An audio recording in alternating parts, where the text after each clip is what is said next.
हाय दोस्तों, मैं अनूप कुमार वाचस्पति आपसे कुछ मार्केट के glimpse in the middle of the market share करने आया हूँ। दोस्तों, आपने देखा आज क्या हुआ। मार्केट कितना ज़बरदस्त 1% से भी ऊपर उठा, लगभग 25,000 को क्रॉस कर रहा था और उसके बाद बहुत ज़बरदस्त गिरा और कितने लोगों का कॉल में नुकसान हो गया। दोस्तों मैं पीसीआर अभी मेरा बहुत ज़बरदस्त हथियार बना हुआ है। तो मैंने पीसीआर को देख लिया था मॉर्निंग में ही, वो 1.2 से ऊपर था। कल भी मतलब खरीदारी हुई थी और आपको मैंने बताया था पिछली वीडियो में कि 40,000 करोड़ के उन्होंने एफआईआई ने इंडेक्स ऑप्शन के अंदर इन्वेस्ट किया है।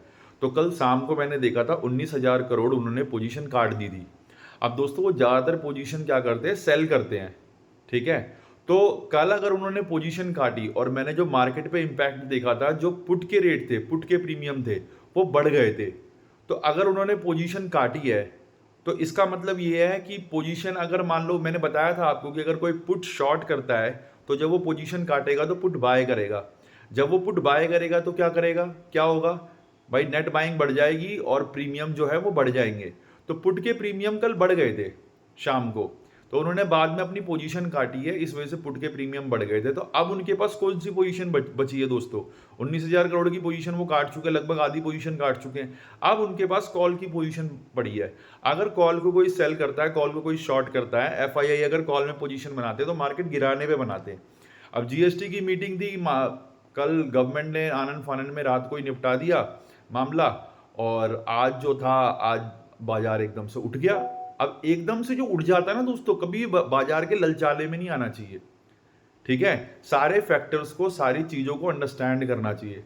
अभी अगर मैं बात करूं ना, तो इंडिया के, सच में बता रहा हूं मैं, इंडिया है क्या, कई कंट्रीज के हालात ना सच में बहुत ही ज्यादा कॉम्प्लिकेटेड है दोस्तों। मैं वो पर्सन हूं दोस्तों जो आरबीआई का ना डेटा चेक करता हूँ। हर हफ्ते की जो रिपोर्ट निकलती है, हर क्वार्टर की जो रिपोर्ट निकलती है, कि हमारे पास जो रिजर्व है वो गोल्ड रिजर्व कितना है, करेंसी रिजर्व, तीन तरह से रिजर्व होते हैं हमारे पास। तो गोल्ड रिजर्व सबसे ज़्यादा हमारे पास, फॉरेन करेंसी रिजर्व होता है।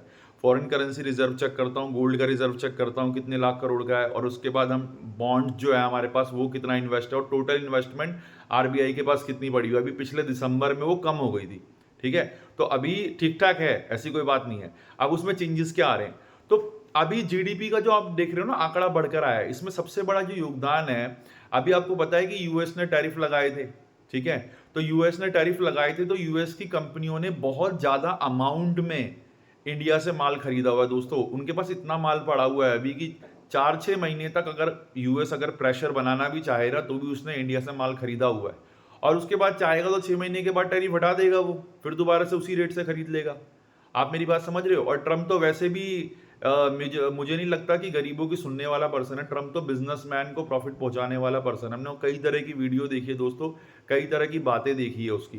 ठीक है। ये एससीओ समिट का होना, ये जीएसटी रिफॉर्म आना, ये जीएसटी रिफॉर्म क्यों आ रहा है, अगर देश को जरूरत नहीं है लिक्विडिटी को इंजेक्ट करने की, ये सिर्फ लिक्विडिटी को बढ़ाने के लिए आया है दोस्तों। देश को का सबसे बड़ा करदाता और देश की सबसे बड़ा जीडीपी में जो टेक पार्ट करता है पर्सन, वो मिडिल क्लास सोसाइटी है। तो मिडिल क्लास के पास एक्स्ट्रा पैसा आए और वो मार्केट के अंदर खरीदारी करे, और इस दीपावली के टाइम में कुछ डाउन ना हो जाए। आपको पता है अभी जो श्रिम्प के सेक्टर, डायमंड के सेक्टर, और मर्चेंडाइजिंग जो कपड़े के सेक्टर है, उसमें कितनी बड़ी बेरोजगारी आई है दोस्तों। एक डेटा है, 15 करोड़ जॉब्स छिन गई है लोगों की, सिर्फ ये यूएस और इंडिया के ये टग ऑफ ईगो वॉर की वजह से, है ना। अंडरस्टैंडिंग नहीं है कि किस तरह से हैंडल करना है दोस्तों। अगर आप बहुत बड़े बड़े राष्ट्राध्यक्ष हो, अगर आप उस पर बैठे हुए हो, तो की अपनी जनता को कैसे मैक्सिमम फायदा पहुंचे उसके लिए बैठे हुए हो, ना कि आप अपनी पर्सनल चीजों के लिए बैठे हुए हो। मेरी बात समझ रहे हो आप। हमें अपनी जनता को वो फायदा जो है, वो प्रॉफिट जो है, जो फॉरेन पॉलिसी का जो प्रॉफिट है, जो फॉरेन पॉलिटिक्स का जो प्रॉफिट है, वो, हम ग्लोबलाइजेशन के युग में रह रहे हैं दोस्तों, उसको जनता को पास ऑन करना है। ठीक है। तो उसको कैसे मैनेज करना है, उसको कैसे हैंडल करना है, दोनों को नहीं समझ में आ रहा है। और दोस्तों अगर आपको लग रहा है कि सब कुछ बहुत आसानी से हैंडल हो जाने वाला है, तो सब कुछ बहुत आसानी से हैंडल नहीं हो जाने वाला है। एससीओ समिट होना और ये सब कुछ होना और इतना ज़बरदस्त वेलकम मिलना मोदी जी को चाइना के अंदर, ये एक वर्ल्ड ऑर्डर के चेंज की तरफ इशारा है दोस्तों। और वर्ल्ड ऑर्डर ना एक दिन में चेंज नहीं हो जाता दोस्तों, इसको टाइम लगता है। इसको इंडिया एक बहुत ताकतवर कंट्री है, बट इंडिया वाकई में अभी चैलेंजेस फेस कर रही है, क्योंकि हम एक अलग तरीके से काम कर रहे थे दोस्तों। हमारी डिपेंडेबिलिटी थी यूएस के ऊपर। अभी भी यूएस के पास एक बहुत सारे ऐसे स्ट्रिंग है, लोग न्यू मीडिया में खबरें आती है कि ट्रंप को ये झुकना पड़ेगा। ऐसी बात नहीं है दोस्तों, अभी भी यूएस के पास ऐसे बहुत सारे स्ट्रिंग्स हैं, अगर वो पुल करे तो दिक्कत पैदा कर सकता है। बट इंडिया कमजोर नहीं है। मैं आपको एक बात का वादा करता हूं दोस्तों, जिसके अंदर यूएस अपने आप को दादा समझता है ना, ज्यादा नहीं, 8 महीने 1 साल का वक्त लगेगा, इंडिया वो ताकत बन के उभरेगा ना, वो ताकत बन के उभरेगा ना दोस्तों, कि वर्ल्ड को ना सैल्यूट करना पड़ेगा। डिफेंस के अंदर ना इंडिया जो काम कर रहा है, डिफेंस के अंदर चाहे वो प्रोपल्शन सोवेरेंटी के ऊपर ही जो काम कर रहा हो, हमारा इंजन के ऊपर काम कर रहा हो। अभी दोस्तों हमारे पास अपने जेट्स नहीं है, हमें बाहर डिपेंड रहना पड़ता है। हमने रेयर अर्थ मेटल की क्यों डील करी है चाइना के साथ? वो इसीलिए डील करी है कि हम सोवेरियन कंट्री बने बहुत सारी चीजों में, जिसमें हम डिपेंड रहते हैं, अभी अलग अलग नेशंस के ऊपर डिपेंड रहते हैं।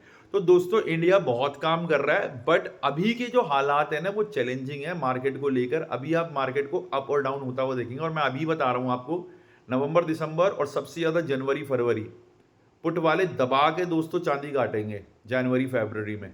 मैं आपको एक डेटा भी शेयर करूंगा, निफ्टी में तो होता ही है हर साल जनवरी फरवरी में, बट नवंबर से 11 नवंबर 5 नवंबर के बाद ना आप देखोगे साइक्लिक पैटर्न जो दिखा रहा है वो काफी ज्यादा मतलब चैलेंजिंग हालात पैदा होंगे। और फरवरी मार्च के बाद फिर दोबारा से जबरदस्त होने लग जाएगा बाजार। तो अभी चैलेंजिंग फेज है, तो आप अपना पैसा मत डुबाओ, किसी भी चीज को देख के ना ललचाओ मत, बहुत सोच समझ के स्टेप रखो दोस्तों। पैसा बड़ी मुश्किल से आता है और बहुत आसानी से जाता है दोस्तों, बहुत आसानी से जाता है, बट आता बहुत मुश्किल से है दोस्तों। तो सावधान रहें, अरबपति बनने के लिए काम करें, और अरबपति बने, करोड़पति बने, पैसे को गवाएं नहीं, पैसे को बढ़ाएं, चाहे 500 10 20 50 हजार लाख 1 करोड़ 2 करोड़ जितना बढ़ा सकते हैं बढ़ाएं। और दोस्तों वीडियो को please like share and subscribe करें, ठीक है? मैं और भी चीज़ों के ऊपर वीडियो बनाऊंगा, बट जो भी स्टेप्स ले रहे हैं अभी बहुत सावधानी से लें, ऑप्शन आंख बंद करके ना करें दोस्तों, बहुत चैलेंजिंग टाइम है ये।